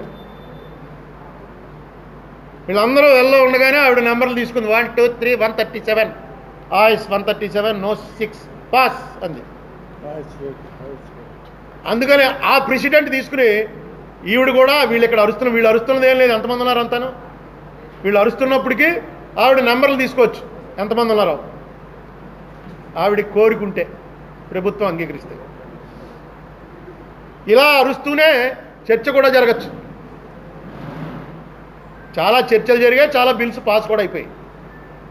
ఒకవేళ చర్చ బాగా జరగాలి, అరుస్తుంటే డైవర్ట్ అయిపోతాం అనేటువంటి భావన ఉన్నట్టయితే ఈవిడ ఏ రోజైతే ఈ నో కాన్ఫిడెన్స్ మోషన్కి డేట్ ఇస్తుందో ఆ డేట్ ముందు రోజున, లేకపోతే ఆ డేట్ నాడే 11 గంటల క్వశ్చన్ అవర్లో వీళ్ళందరినీ సస్పెండ్ చేసి బయటికి పంపించేసి, ఎలాగా 11-12 మధ్య చర్చ ఉండదు, 12 తర్వాతే ఉంటుంది. 12 గంటలకు చర్చ చేపట్టచ్చు. చంద్రబాబు నాయుడు గారు కనుక పళనిస్వామికో పన్నీర్ సెల్వంకో ఫోన్ చేసి, రే బాబు 12 గంటలకు మీ వాళ్ళు వెల్లోకి వెళ్దాం, 12:10కి వెళ్ళమని చాలు, మాది ముందు అడ్మిట్ అయిపోతుంది అని చెప్పి, అలాగే చంద్రశేఖరరావు గారు వీళ్ళు అన్నింటికి మంచికి చెడుకి వాళ్ళింటికి వీరు వెళ్తారు, వీరింటికి వారు వెళ్తారు, వీళ్ళ పార్టీ అంతా వాళ్ళ పార్టీతో కలిసిపోతుంది అంటున్నారు, వాళ్ళని కూడా బతిపాలొచ్చు. ఒక 10 నిమిషాలు ఆలస్యంగా రండి అని. మీ నిరసనలు ఏం మానక్కలా, 12:10కి రండి, ఈ లోపల ఆవిడ లెక్కెట్టేస్తుంది. నేను పెట్టానని చెప్పి అవిశ్వాసం పెట్టారు. కానీ చంద్రబాబు నాయుడు గారి పలుకుబడి ఇందులో ఇంత కూడా వాళ్ళ. నేను మొన్నే చెప్పాను, జగన్మోహన్ రెడ్డి అవిశ్వాస తీర్మానం పెట్టడానికి సరిపోతాడు తప్ప మిగతా పార్టీల వాళ్ళని వెళ్ళి కన్విన్స్ చేసి వెళ్ళలోకి రాకుండా చేయాలంటే జగన్మోహన్ రెడ్డి అంటే వాళ్ళకి తెలిసి ఉండదు. రాజశేఖర రెడ్డి కొడుకు అంటేనే తెలుస్తుంది వాళ్ళకి. చంద్రబాబు నాయుడు అంటే అందరికీ తెలుసు. Chandrababu Naidu 40 years history. ఇక్కడ హిస్టరీగా ఏమంటారు దాన్ని? 40 ఇయర్స్ ఇండస్ట్రీ. 40 ఇయర్స్ ఇండస్ట్రీలో దాన్ని స్టేట్ కోసం వాడాలనుకుంటే ఎంతకన్నా అవకాశం ఉంది? ఆయన ఫోన్ చేస్తే చాలు. చేసినట్టు ఎక్కడ కనపట్లే. తమ్మిదోరై ఉన్నాడు, తమ్మిదోరైతో చంద్రబాబు ఫోన్ చేస్తే వెంటనే చెప్తాడు ఆగండి అని. పోనీ మీరు అంగీకరించేయండి, మీరు కావేరీ జలాల డిస్ప్యూట్ ఇంక లేదని చెప్పండి అంటే అంగీకరించకపోవచ్చు. 10 నిమిషాలు వెళ్ళలోకి ఆలస్యంగా వెళ్ళండి అంటే అంగీకరించరా? ఎక్కడ మీ ఎఫర్ట్?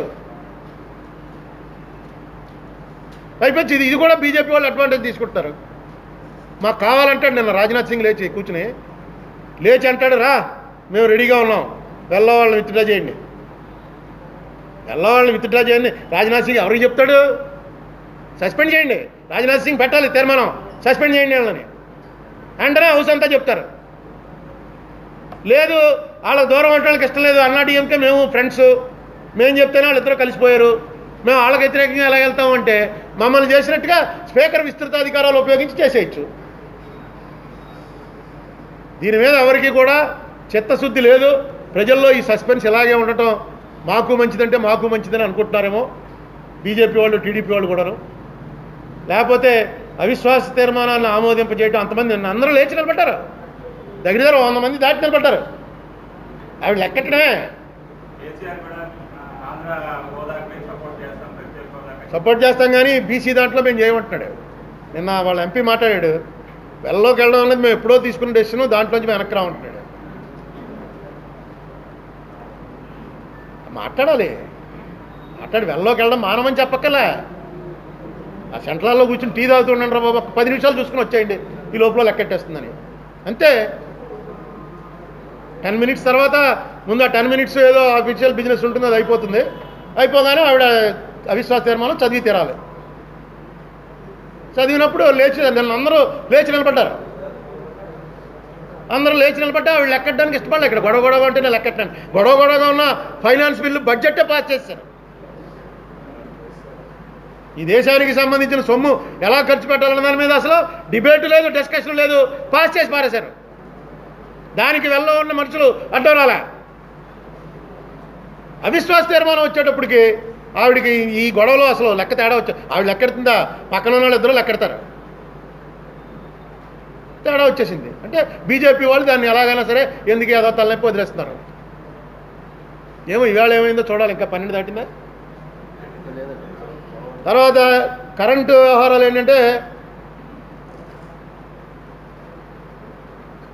సినిమా వాళ్ళని అర్జెంటుగా రండి అని చెప్పి ఒకటి నిన్న స్టార్ట్ చేశారు. సినిమా వాళ్ళు వీళ్ళకి ఎంతసేపు ఒక భ్రమ ఉంది ఏంటంటే తమిళనాడులో ఏమొచ్చినా అందరూ కలిసిపోతారండి, ఆంధ్రాలో కొట్టేసుకుంటూ ఉంటారండి. ఇదంతా ఉత్తి భ్రమ. ఎక్కడా కలిసిపోరు. అన్ని చోట్ల రాజకీయ పార్టీలు రాజకీయ బెనిఫిట్ ఏముంటుందో దాన్ని బట్టే చేస్తారు. నేను తమిళనాడు ఇన్ఛార్జిగా పనిచేసి వచ్చాను కాబట్టి నాకు తెలుసు. జల్లికట్టులో అందరూ కలిసిపోయారండి అంటే జల్లికట్టు గవర్నమెంట్ స్పాన్సర్డ్ ఉద్యమం. నేను ఆ రోజున ఇక్కడే చెప్పాను, వైఎస్ జగన్మోహన్ రెడ్డి చేస్తున్న ఉద్యమాన్ని మనకు అనుకూలంగా వాడండి చంద్రబాబు నాయుడు గారు, గుర్తుందా? మనకు అనుకూలంగా వాడండి. ఆ వైజాగ్లో వస్తున్నాను అన్నాడు, వైజాగ్లో గొడవ చేయడానికి వస్తున్నాను అన్నాడు. దాన్ని అనుకూలంగా మార్చండి, మీ వాళ్ళని కూడా పంపండి. పంపి ఆ జనాలు చూపించి చెప్పండి మోడీకి, బాబాయ్ మన కంట్రోల్ తప్పిపోతుంది, చూసావా వైజాగ్ ఎలా అయిపోయిందో అంతాను, వెంటనే ఆ స్పెషల్ కేటగిరీ స్టేటస్ ప్రకటించు, లేకపోతే ఆ ప్యాకేజీ అన్నో అది ప్రకటించు అని వాడుకోండి. దీన్ని వెళ్ళా అరెస్ట్ చేయించారు. ఎయిర్పోర్ట్లో రన్వే మీదకి పోలీసులు వెళ్ళడానికి అసలు అథారిటీయే లేదు. మన అశోక్ గజపతిరాజు గారు కాబట్టి అలో చేస్తుంటాడు. సివిల్ పోలీసులను ఎట్టి పరిస్థితులు వెళ్ళనివ్వరు. ఎంత విఐపీ అయినా, ఎంత ఎస్పీజీ అయినా, మన్మోహన్ సింగ్ వచ్చినా, ఎవరు దిగినా సరే ఆ స్టేట్ పోలీసు ఆ లోపలికి వెళ్ళడానికి అర్హత లేదు రన్వే మీదకి. ఆవేళ డైరెక్ట్గా జగన్మోహన్ రెడ్డి వెళ్ళి రన్వే మీద అరెస్ట్ చేసి తీసుకొచ్చారు. ఏంటంత పెద్ద ఏం జరిగిపోయింది? జల్లికట్టు అన్నది స్టేట్ గవర్నమెంట్ స్పాన్సర్డ్ అక్కడ. అలాగే మీరు ఇక్కడ స్పాన్సర్ చేయండి. చేసి మురళీమోహన్ గారు మొన్నటిదాకా అధ్యక్షుడు, అందరితో మాట్లాడమనండి యాక్టర్స్ తోటి, నమ్మనండి. యాక్టర్స్ వస్తే డెఫినెట్గా చాలా జనం వస్తారు. యాక్టర్స్ని చూడటాకే బోల్డ్ జనం వస్తారు. అయితే ఇది అక్కడ ఎంత ఉపయోగపడుతుంది అన్నది నాకు తెలీదు. ఇక అక్కడ వాడుకునేటువంటి కెపాసిటీ ఉన్నవాళ్ళు ఉంటే దాన్ని వాడుకోగలరు తప్ప అక్కడ వాడుకునే కెపాసిటీ ఉన్నవాళ్ళు లేనప్పుడు ఏం చేస్తాం? 4 ఏళ్ల వరకు మీరు ఏం చేశారు? ఇలా చేశారు కాబట్టే మీ మీద అనేక ఆరోపణలు, శేఖర్ రెడ్డితోటి లోకేష్కి సంబంధం ఉందని, పోలవరంలో సొమ్ములు తినేశారని, ఈ ఆరోపణలన్నీ ఎందుకు వస్తున్నాయి? ఏ కారణం లేకుండా ఈయన ఎందుకు ఇలా సరెండర్ అయిపోయాడు? చంద్రబాబు నాయుడు గారు సరెండర్ అవ్వాల్సిన పనే ఉంది అసలు.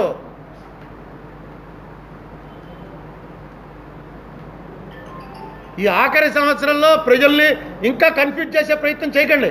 రండి బయటికి, నిజంతో రండి, ట్రూత్ తోటి రండి.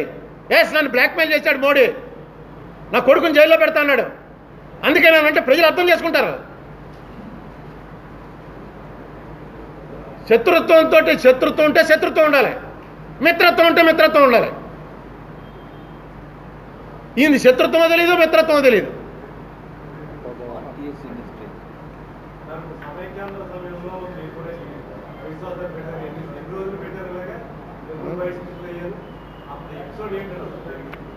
అండి మేము అవిశ్వాస తీర్మానం ఎందుకు పెట్టామంటే, రాష్ట్రం విడదీసేస్తున్నప్పుడు మా మాట వినాలి అన్నది ఆర్టికల్ 3లో ఉంది. అసెంబ్లీ నుంచి ఏదైతే వస్తుందో వాళ్ళది అసెంబ్లీని అడగకుండా చేయొద్దు అన్నారు. అసెంబ్లీని అడిగారు, వీళ్ళు చేయొద్దు అని తీర్మానం చేశారు. అక్కడికి వచ్చింది. అక్కడ నేను మాట్లాడడానికి 3 సార్లు విఫల ప్రయత్నం చేశాను. 3 సార్లు పనిచేయాలి. ఓసారి తెలుగుదేశం వాళ్ళు ఆపేశారు, ఓసారి కాంగ్రెస్ తెలంగాణ ఎంపీలు ఆపేశారు, ఓసారి రీచ్ అవ్వలేదు. 3 ప్రయత్నాలు చేశాను. ఇంకేం చేస్తే వస్తుందని చెప్పి ఆలోచించుకున్నాం. నో కాన్ఫిడెన్స్ మోషన్ అయితే ఖచ్చితంగా అడ్మిట్ అయితే రాలి, నో కాన్ఫిడెన్స్లో చర్చకు వస్తుంది. రాష్ట్రం విడిపోతే విడిపోని మన బాధ ఏంటో కనీసం దేశానికి చెప్పాలి కదా అనుకున్నాం. నో కాన్ఫిడెన్స్ని రానివ్వలే. ఆవేళ ఎందుకు రానివ్వలేదంటే రూలింగ్ పార్టీ అపోజిషన్ కలిసిపోయాయి కాబట్టి. ఈవేళ కలవకపోయినా రానివ్వట్లే. అంటే ఇక ముందు రోజుల్లో ఫ్లోర్ ఆఫ్ ది హౌస్ ఏ ప్రధానమంత్రిని కానీ గవర్నమెంట్ని కానీ దింపేటువంటి అవకాశమే లేదు. అవిశ్వాస తీర్మానం అన్నది తీసవతల బారేండి, ఇంక ఉండదు. ఎప్పుడు ఎవరి మీద అవిశ్వాస తీర్మానం పెట్టినా ఎవరో 4 ఎంపీలు వెళ్ళకంటే వెళ్తారు, అంటూ ఏ వరుస్తున్నారో కూడా తెలియక్కర్లా, స్పీకర్ లేచి లోపలికి వెళ్ళిపోతుంది. అయిపోయింది. ఇంక అవిశ్వాస తీర్మానం అన్నది పెరేడ్ చేయాలి తప్ప. తెలంగాణ ప్రెసిడెంట్ ఆఫ్ ఇండియా దగ్గరికి వెళ్ళి వీళ్ళు నిన్న ఎలాగైతే హౌస్లో పెరేడ్ చేశారు, నిన్న పెరేడ్ చేసినట్టే అందరూ లేచి నిలబడ్డారు. 100 మంది దాటి నిలబడ్డారు. నిలబడినా సరే అవి లెక్కట్లా. ఎందుకంటే ఇలా జనం ఎక్కడ ఉంటే లెక్కట్టక్కర్లేదు అన్న కొత్త రూల్ ఏదైతే వచ్చిందో మా టైంలో, ఆ రూల్ ప్రకారం ఇంక ఈ గవర్నమెంట్ని ఎవ్వడో ఏమీ చేయలేడు ఫ్లోర్ ఆఫ్ ద హౌస్. తర్వాత ఏ బిల్లు అన్నా సరే వాళ్ళకి అనుమానం ఉందనుకోండి, మెజారిటీ అంగీకరించరేమో అని 4 వెళ్ళలోకి పంపుతారు, ఆవిడ కొట్టేస్తుంది. ఆయ్ సావిట్ ఫైనాన్స్ బిల్లే కొట్టేసింది కదా. అసలు పార్లమెంట్ ఎందుకండి? ఉత్తినే వెళ్ళి అక్కడ కూర్చోడానికి తప్ప పార్లమెంట్లో బిల్లుల మీద చర్చ జరగడం అనేది అలా అలా అలా పలచబడుతూ వచ్చింది. ఈవేళ బడ్జెట్ మీదే చర్చ లేకపోయిన తర్వాత ఇంకెందుకు బాబా తెలుగుదేశం ఎంపీ ఎవడో లేచి కట్ మోషన్ అని అరుస్తున్నాడు. కట్ మోషన్ అంటే ఖచ్చితంగా ఒప్పుకోవాలి. కట్ మోషన్ కనుక నెగ్గితే గవర్నమెంట్ రాజీనామా చేయాలి. అది ప్రెసిడెంట్. కట్ మోషన్కే వీళ్ళు అసలు ఇదే మాట్లాడకపోతే ఈ బిల్లు పాస్ అయ్యి ఏపీ రీఆర్గనైజేషన్ బిల్లు పాస్ అయిన టైంలో బెంగాల్కి చెందిన సౌగత్ రాయ్, మన హైదరాబాద్ అతను ఓవైసీ, వీళ్ళిద్దరూ లేచి ప్రతిదానికి లేచి డివిజన్ అని అరుస్తూ ఉండేవారు. డివిజన్ అంటే ఖచ్చితంగా ఓటింగ్ పెట్టాలి. బాబాయ్ అని చెప్పి కూర్చోని చెప్పి 1 2 3 317 6 7 8 612 అని ఆవిడ వచ్చిన లెక్కలేసింది. ఆ లెక్కలన్నీ తప్పడానికి నా దగ్గర ఆధారం ఉంది. ఏంటంటే ఆ రోజున ఎంతమంది అటెండ్ అయ్యారో, లోపల ఎంతమంది ఉన్నారో రికార్డు నా దగ్గర ఉంది. అందులో ఎంతమంది దీన్ని సపోర్ట్ చేస్తారో, ఎంతమంది చేయరో అఫీషియల్గా డిక్లేర్డ్. ఆ రోజున హౌస్లో మెజార్టీ లేదు, అందుకే తలుపులేసి టెలికాస్ట్ ఆపేశారు. దాని మీద చర్చ పెట్టండి రా అని 2014లో కొత్త పార్లమెంట్ ఏర్పడినప్పటి నుంచి నా పనేదే. ఢిల్లీ వెళ్ళటం, తోట నరసింహాన్ని అడగటం, సుబ్బారెడ్డిని అడగటం, మళ్ళీ తోట నరసింహాన్ని అడగటం, సుబ్బారెడ్డిని అడగటం. ఏమైనా పాత పార్లమెంట్ ఇప్పుడు ఎవడు టేకప్ చేస్తాడంటే మళ్ళీ అంతా చరిత్ర అంతా తీసి ఇందిరాగాంధీని జైలుకే పంపేశారా బాబు. పాత పార్లమెంట్లో తప్పు చేసిందని కొత్త పార్లమెంట్లో జైలు శిక్ష విధించి లోక్సభకే పోలీసు వాళ్ళు వచ్చి తీసుకుపోయారు, లోక్సభ నుంచే జైలుకి. ఇంత ప్రెసిడెంట్, ఇంత బలమైన ప్రెసిడెంట్ ఉంది, గట్టిగా గొడవ చేయండి అంటే ఆ రోజున మరి కారణాలు ఏంటో కానీ ఎవరూ ఇనిషియేట్ చేయలే. గొప్ప గొప్ప వాళ్ళే పెట్టాలి. ఇంకెవరు పెడతారు? 2 పార్టీలు ఉన్నాయి, ఇంకెవరు పెడతారు? ఉన్నాం 2 మనీ. ఏ కమ్యూనిస్ట్ వాడు ఒకటి ఉండుంటే చెప్తును, వాళ్ళు డెఫినెట్గా పెడతారు. 2 పార్టీలు ఉండి వాళ్ళ నడక ఇంకెవరు నడుతాం? పార్టీ నాయకులు వాళ్ళు ఇద్దరు.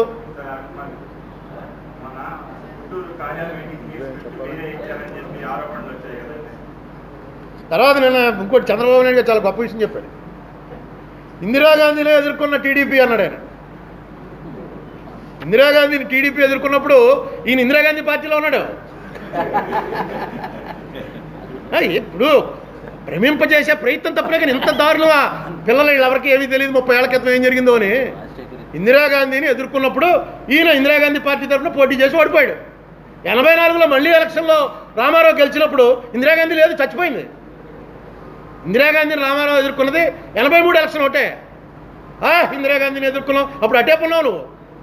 రాజశేఖర రెడ్డికి టికెట్ ఇప్పించానంటాడు ఆయన. రాజశేఖర రెడ్డి నెగ్గింది రెడ్డి కాంగ్రెస్ ఆవుతోడ గుర్తు మీద, ఈయన నెగ్గిందేమో అస్తం గుర్తు మీద. ఆయన ఇందిరాగాంధీకి వెళ్ళి ఈయనకి టికెట్ ఇప్పించడం ఏంటో. ఇంకా మైకుండి ఏం చెప్పినా నేను నమ్ముతారు, 40 years ఇండస్ట్రీ అనుకుంటే తప్పదే. కొంతమంది ఇంకా బతికే ఉన్నాం. అందులో ఇందులో పనిచేస్తున్నాను కూడా ఆయనే చెప్పాడు. ఎంతసేపు ఆగస్టు సంక్షోభం చెప్తాడు కానీ సెప్టెంబర్ సంక్షోభం చెప్పడే. 95లోది 95 సెప్టెంబర్ సంక్షోభం మీరేగా దింపేసింది. 83లో రామారావు ఏమి ఆడవలేదు ఎవరి మీదనో. నాదెళ్ల భాస్కర్ రావు ఇలా చేశాడు అలా చేశాడు ఆడవలా, కాంగ్రెస్ మీద ఏడ్చాడు. ఇదైతే డైరెక్ట్గా జామాత దశమగ్రహ మర్చిపోయామా, ఇప్పటికి తెగ తిరిగేస్తుంది ఆ సీడీ. ఎందుకు ఇవన్నీ తవ్వుకోవడం? రామారావు గారి గొప్పతనం గురించి ఎవరినైనా చెప్పాలండి, మీరెందుకు చెప్పడం? అసలు మీ గొప్పతనం మీరే చెప్పుకోవడం ఎందుకు? అంతమంది ఉన్నారు బ్యాచ్, ఎవడి మీద నమ్మకం లేదా మీకు? పొగడమనండి ఎవరినో ఒకడిని. ఎవడో మనం చెప్పాడుగా శోభన బాబులో కనబడుతున్నారండి అని. పెట్టించండి, ఎంత సిగ్గుపడండి, అన్నీ చేయండి, బాగానే ఉంటుంది. మీరే నేను శోభన బాబులో ఉంటాను ఎందుకు ఇది?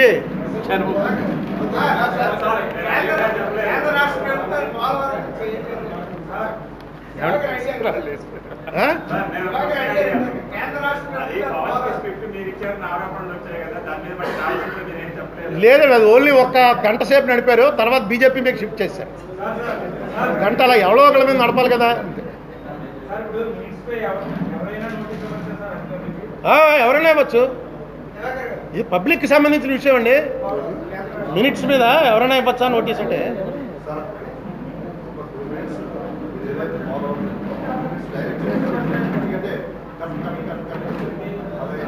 కొద్దిగా ఎడిటింగ్ అయినా చేసుకోవా బాబు. పోలవరం ప్రాజెక్టుకి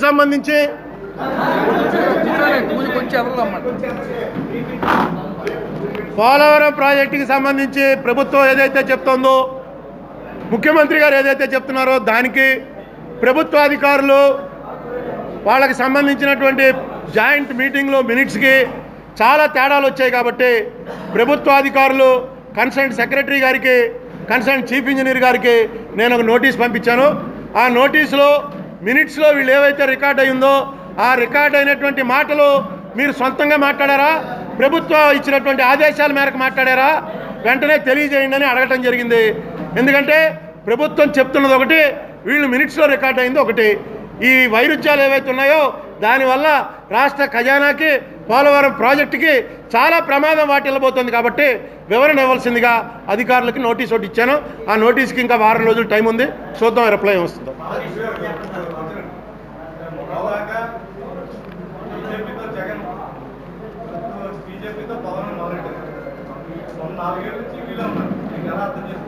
ఏం లేదు గురు, రేపు బీజేపీ కమ్యూనిస్టులు కలిసిపోయి నా మీద దాడి చేస్తున్నారని అన్నా నువ్వేం ఆశ్చర్యపోకు, ఏమైనా అనొచ్చు, అన్నానికి ఏముంది. ఇప్పుడు జగన్ బీజేపీ కలిసిపోయి ఫోటో తీశారు, ప్రధానమంత్రి ఆఫీసులో ఎవడైనా వెళ్ళి కూర్చుంటుంటాం. ప్రధానమంత్రి ఆఫీస్ అంటే ఆ సభ లోక్సభ పక్కనే ఉంటుంది, అక్కడ పెద్ద హాల్ ఉంటుంది, సోఫాలు ఉంటాయి. ఎవడన్నా కలవటానికి వచ్చాడనుకో, రామనారాయణ వచ్చాడనుకో, సెంట్రల్ హాల్లోకి రానివ్వరు, నిన్ను లాబీల్లోకి రానివ్వరు. నువ్వు వెళ్ళి ఎవడో ఒక మంత్రి గారి రూమ్లో కూర్చుని నా కోసం వెయిట్ చేయాలి. జనరల్గా ట్రిక్ తెలిసిన వాడు ప్రధానమంత్రి రూమ్లోకి వచ్చి వెయిట్ చేయంటారు, ఎందుకంటే అక్కడికి వెళ్ళరు ఎవరు, చాలా తక్కువ మంది, ఎక్కువగా బయట వాళ్ళు ఎంపీలు కానీ వీళ్ళకి సంబంధం లేని వాళ్ళు ఉంటారు. ప్రధానమంత్రి దాంట్లో వెళ్ళి కూర్చున్నాడు, కూర్చుంటే దాని ఏదో సీక్రెట్ ఫోటోలు తీసినట్టు ఇవన్నీ చేసినట్టు కలుస్తాడంటే ప్రధానమంత్రిని కలుస్తాడు. కుమ్మక్క అయిపోయారు ఇద్దరు, విజయసాయి రెడ్డిను మోడీ ఇద్దరికి గడ్డం ఫీలింగ్ ఉంది, ఇద్దరు కలిసిపోయారు. అరే నువ్వు చెప్పవలసింది చెప్పు, వాళ్ళిద్దరూ కలిసిపోవటం అనేది అది వేరే అంశం. నేను చెప్తుంది నిజం అంటూ నువ్వు నిజం చెప్పకుండా వాళ్ళిద్దరూ కలిసిపోవటం వల్ల నాశనం అయిపోయాను నేను. ఏం నాశనం అయిపోయావో చెప్పు. నువ్వు అంగీకరించకుండా ఏమైనా చేశారా? నువ్వు మాట్లాడితేనే కదా జరిగింది, నువ్వు అంగీకరించింది చెప్పు, అంగీకరించింది చెప్పు. విజయసాయి రెడ్డి ఎన్నికలు కలిసాడు ఇప్పుడు ఇదేనా, అది అయిపోయింది. నెక్స్ట్ పవన్ కళ్యాణ్ బీజేపీనే తిడుతున్నాడు. పవన్ కళ్యాణ్ అన్నదాకాను చంద్రబాబు నాయుడు ప్యాకేజీ ఇస్తున్నాడు, అందుకనే ఓన్లీ బీజేపీని తిడుతున్నాడని కూడా ఇతను పవన్ కళ్యాణ్ మీద ప్రత్యర్థులందరూ ఆరోపణలు చేశారు. ఇతన్ని తిట్టేటప్పటికి టక్కన మారిపోయింది. ఏంటంటే పవన్ కళ్యాణ్ మోడీ కలిసిపోయారు. పవన్ కళ్యాణ్ గడ్డం లేకపోయినా కలిసిపోయాడు, విజయసాయి రెడ్డి గడ్డం ఉన్నా కలిసిపోయాడు. ఎవరితో కలిశాడో ప్రజలకు ఎందుకు? నువ్వు చెప్పు, ఇగో ఈ తప్పు జరిగింది, ఈ రకంగా మనకు ద్రోహం చేశారు. ఈ ద్రోహానికి కారణం ఏంటంటే నేను ఆ రోజున అంగీకరించలేదు. నువ్వు అంగీకరించాక ద్రోహం అవదు. ఇప్పటి వరకు అన్నీ నువ్వు అంగీకరించే జరిగాయి. అన్నీ కూడా వీడియోలు వచ్చాయి, అన్నీ వాట్సాప్లో వచ్చేస్తున్నాయి. ఏ రోజు ఏం చెప్పావు? ఎందుకంటే విజయసాయి రెడ్డి గారు వెళ్ళి ఆయన కలిశాడు, ఇంకొక పవన్ కళ్యాణ్ వెళ్ళి వాళ్ళతో కుట్ర చేస్తున్నాడు. ఇవన్నీ కూడా ఫస్ట్ మీరు నిజం చెప్పిన తర్వాత ఈ ఆరోపణలన్నీ చేయొచ్చు. మీరు నిజంతో రండి బయటికి. ఇప్పటికైనా ప్రజలకు నిజం చెప్పండి. ఎవరు అంగీకరించినా అంగీకరించకపోయినా నేను అంగీకరించినా సిద్ధంగా ఉన్నాను. నాకు చంద్రబాబు నాయుడు గారి మీద ఏ రకమైన ద్వేషం లేదు.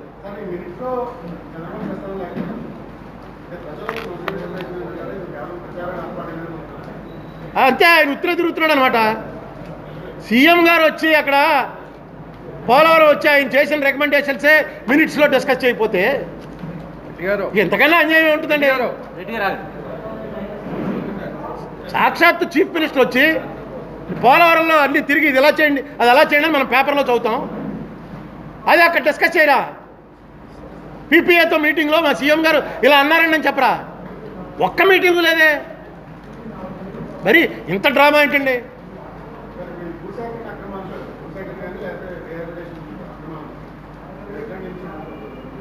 మీరు నాకు ఇదే పని కదా, నెక్స్ట్ చేయబోయేది మళ్ళీ చెప్తాను. అంటే కాగితం పంపించిన ఆయన పిలుస్తాను, ఆయన వస్తే ఆయనతో కూర్చోబెట్టి మళ్ళీ నాకున్నటువంటి ఆర్మీ ఎవరంటే మీరే. నేను 4 ఏళ్ళు అయిపోయి నేను ఏ పార్టీలో చేరకుండా రిటైర్ అయిపోయానని పదే చెప్తున్నా. నేను చెప్తున్నటువంటి మాటలకి ఎంతో కొంత ఇంపార్టెన్స్ ఇచ్చి అన్ని పేపర్లు ఇంక్లూడింగ్ చంద్రబాబు నాయుడు గారి జేబులో పేపర్తో సహా, జేబులో ఛానల్తో సహా అన్ని ఛానల్స్ నాకు ఎందుకు ఇస్తున్నారో నా వంతు కన్నా మించే ఇస్తున్నారు ఇంపార్టెన్స్. అందుకనే నేను ఇంత టేకప్ చేయగలిగాను. మీ వల్లనే నేను చెప్తున్న మాటలు ప్రజల్లోకి వెళ్తున్నాయి. ఏదో ఉమామహేశ్వరరావు గారు నన్ను తిట్టినా, అన్నం తింటున్నావా గడ్డి తింటున్నావా అన్నా ఏమన్నా సరే అది మీ వల్లే అవుతుంది. దాన్ని నేనేమి పెద్ద బాధపడను. ఎందుకంటే వాళ్ళ మనసుకు కష్టం కలిగించినప్పుడు వాళ్ళ స్థాయిని బట్టి వాళ్ళు స్పందిస్తుంటారు. ఇది ఒక సబ్జెక్టు. ఈ సబ్జెక్ట్ని నా ఉద్దేశం ఏంటంటే శ్వేతపత్రం అని అందుకే అడిగాం. ఇప్పటికైనా వాళ్ళు ఒక వైట్ పేపర్ తోటి రావాలి, జరుగుతున్న అన్యాయాలు ప్రజలతో పంచుకోవాలి.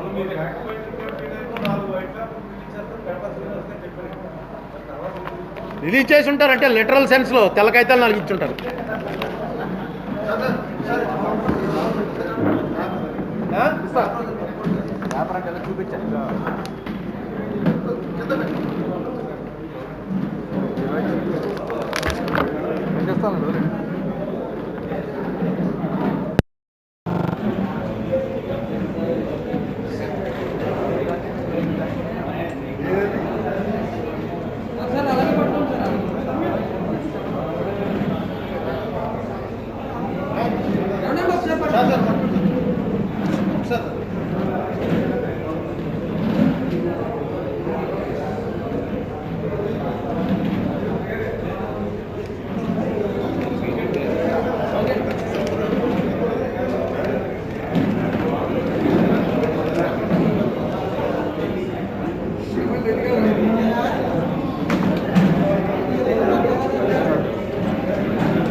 హాయ్ ఫ్రెండ్స్, మా టుడే టుమారో యూట్యూబ్ ఛానల్ చూస్తున్నందుకు చాలా థ్యాంక్స్.